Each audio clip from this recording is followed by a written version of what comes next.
Hello, Whitney. Thank you so much for joining me today. Oh, Sarah, it's my life's joy to talk to you. Oh my gosh. So, as we get started, I want you to just share a little bit about who you are and what you do so that my listeners know as we dive into this conversation who they're actually listening to. So, my name is Whitney Abraham. I'm a business and confidence coach. No, I definitely did not get a degree in that. I was laughing the other day about just how far from what I did in college I'm using now. But that being said, life is an evolution.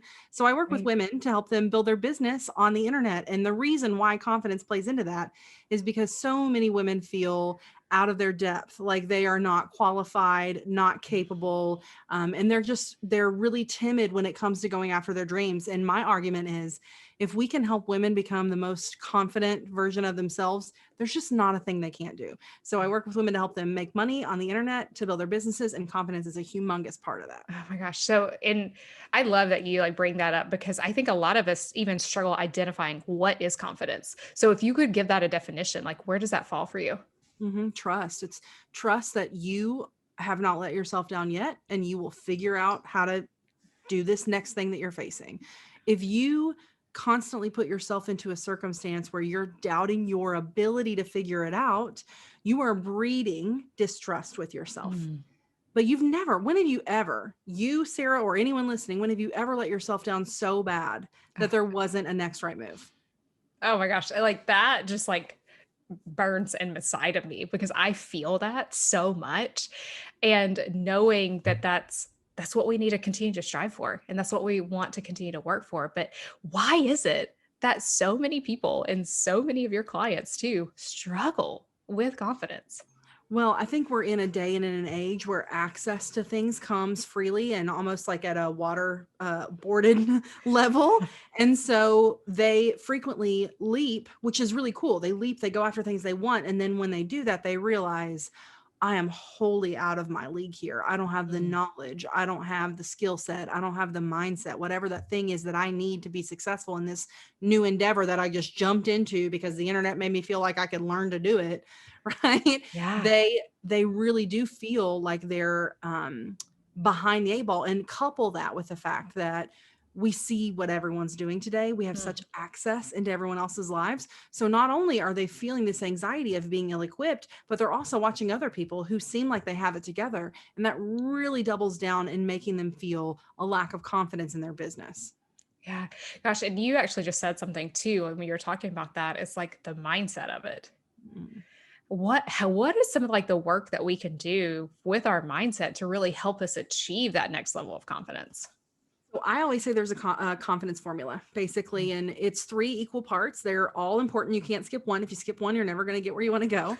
But it's in order too. So it's positive self-talk Mm. plus action plus repetition equals confidence. The positive self-talk part is really important. People want to skip it, but the fact of the matter is the way that you talk to yourself matters. Really changes the way that you see yourself. Mm. So if you're saying you're totally going to screw this up, you're totally going to fail, and then you take action, chances are really good you might fail, right? But if Mhm. you go into something saying, you know what, you're going to try your best and it's going to be okay, and then you take action, the outcome's usually better. So the thing is, you can't just stop at one action, because if you do, then you never really make true momentum and it never gets easier. Therefore, you don't build confidence. So that's where repetition really comes into place, because we talk ourselves up. We rip the band-aid and do the scary thing. And then when we don't die, we go back and we do it all over again until we start to feel a little more confident in taking that one action. And that can be in anything in your life, whether it's skill building, whether it's learning skills in your sport, whether it's learning, processes in your academic work, all of that Yeah. stuff. The same formula applies. Yeah, and I think that's something that I know a lot of the students I work with and the parents I talk to is, their students are afraid to try the next big thing. They go into these exams and think, "Oh, I'm going to fail."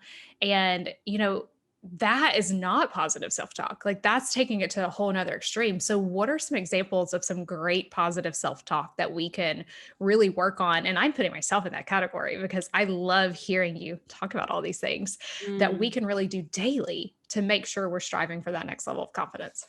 Well, here's the kicker with positive self talk. It can't just be bull, it has to actually be real. Otherwise, you're never going to take yourself seriously. So, if you were to be like, you are going to start today's game, but you don't know that for certain.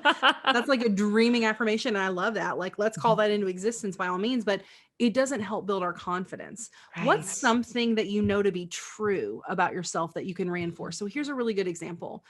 If I am trying to build my business online and I serve women and I really desire deeply for those women to be successful, I can say to myself, your heart is in the absolute right place and you really deeply desire success for these women. If it's true, I feel really good about that and it's Yeah. honest and I can believe it. But if it's not true, if it's something we really want to be true, but it's not yet, it doesn't work for us. So when you say positive affirmations and you're using it to build your confidence, make sure that you know, yes, this is the truth. I believe this deeply to my core, and that will really help. Yeah. And I love that because I think a lot of times we do project that out as saying, like, I'm going to start the game or like, I'm going to ace this class. And we put this like really big thing that we think is going to happen. But yet, when we get into the nitty gritty of it, we don't actually say to ourselves, like, oh, I've been doing this work. I'm going to ace this class because I've been putting in the work every single day and studying. I've been meeting with my professors. I've been doing all the things. Yeah, and that's like the positive slash negative of the what if statement, right? So, Mhm. so many people, the natural inclination from a what if statement is to say, what if I fail?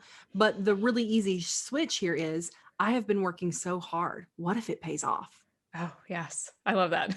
I love that because I think a lot of times, as I think about the students that I work with, they're like, what if I fail? What if I don't make the team? What if I don't do this? And when we can actually change that and really say it in a positive manner, here's what I have been doing. Mhm. So here's the next best thing that could happen. Mhm. Yeah. Yeah, I mean, the proof of you putting in the work goes, it's hard to believe it, right? It's hard to Mhm. believe that the outcome that you desire, you being confident, you being successful, whatever that thing is possible. But if you can show proof to say, and here's why I think it's possible, that really does bolster that deep inner confidence of like, you know what? It may work, it may not work, but I have shown up every day and I've chipped away at this and I've really made it a priority. And because of that work, I can feel really good about my efforts, which Yeah. increases my confidence regardless of the outcome. Yeah. And so how do people like cuz I'm just thinking of students who are in this like mode of they're really trying to build their confidence, they're taking it to the next level and then something really bad happens. They do make a really terrible mistake. They do fail the class. How do people kind of pick themselves back up? Because I could see that really being a huge roadblock for people and for our students. I mean, of course, it's a knock to the confidence when we have a bad outcome, when I'm going to use this term so lightly, quote unquote, fail. I mean, let's be honest, is it really a failure? Because again, you did not die. You did not die. You are still here. And chances are really good that there's always the next right move, right? Let's say we fail a test. What's the next right step? Can we take it again? How long do we have to wait? What reinforcements do I need to bring in on this, right? Let's say we try a new play. We screw it up. Didn't, maybe the other team scores. Is the game over yet? Probably not. Yeah.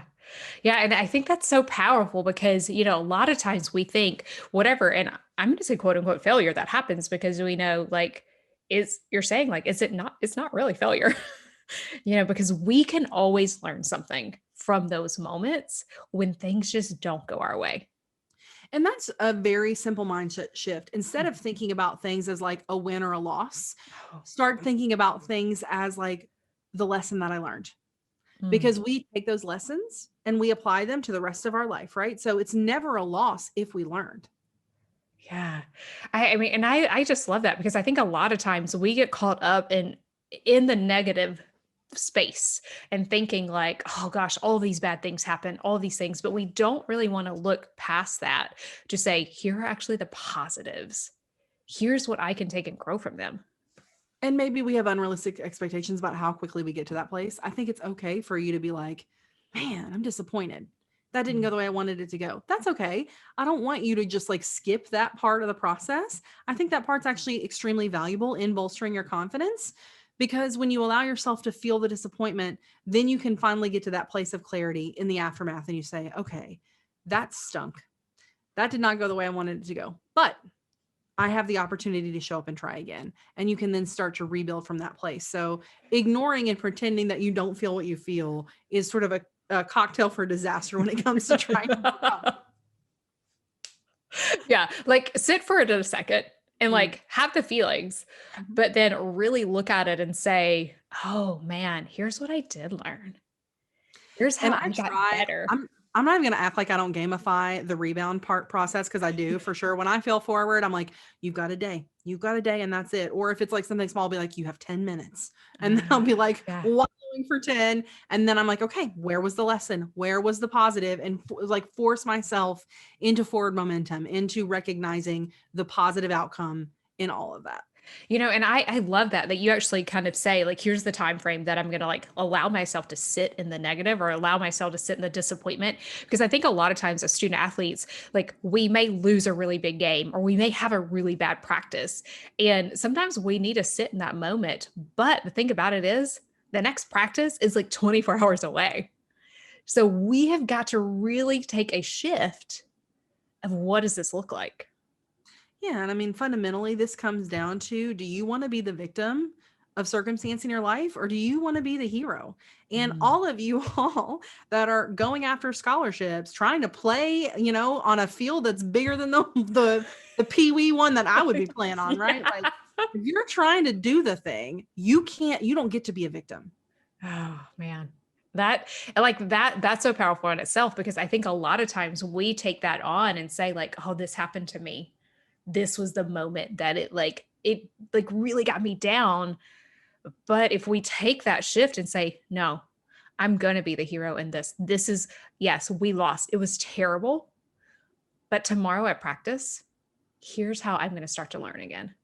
And I challenge that, like, happen to you or happen for you. Did you Oh. need that attitude adjustment in order to really step into the next level of who you are? Ooh, that's, like, really good because that even takes me to, like, oh, like, you didn't get the D1 scholarship you thought, but you now have the opportunity to play at D2 school. Like, and that's a totally And different ballgame. And who on that D2 team really needed you in their life? Ah, man. Yeah. I mean, that's good. So, I mean, and really changing that shift of, like, happening for you and not happening to you. Mhm. Because I think a lot of times we live in that, like, "Oh, this happened today. This happened to me when I was at, like, practice or I was at a game." And we don't sit back and go, "Oh, wait, this happened for me so that I can now take my game to the next level or take my academics to the next level." And, the more we allow the negative tape to play in our mind, the more that becomes the automation, which is why that positive self-talk is so important. Whenever people want to just be confident in what they're doing and they want to skip the part where they really are kind to themselves and they almost treat themselves like a little kid, I get why that's not fun, exciting work. I get why that feels like a lame first step, but it is imperative because if your natural inclination is always to be the victim, always to be negative, then you're never really going to feel confident or proud of the work that you've Ah, done or satisfied in your life, right? So, if the ultimate goal here is to build confidence, what exactly do we want to feel confident for? Probably so that we're happy, probably so that we mm, feel fulfilled. That yeah. doesn't come from a negative mindset. No, it doesn't, and I think that's where a lot of times we get stuck in this and we forget what falls under which category of positive or negative. Mhm. Wow, Mm. that's really that's, like, really I'm, like, thinking in my brain right now of, like, what has happened in the last week that I could really start turning into, like, this positive self-talk to, like, move me to the next level in confidence. Sorry to take you all to mindset church. Didn't know what you were signing up for today.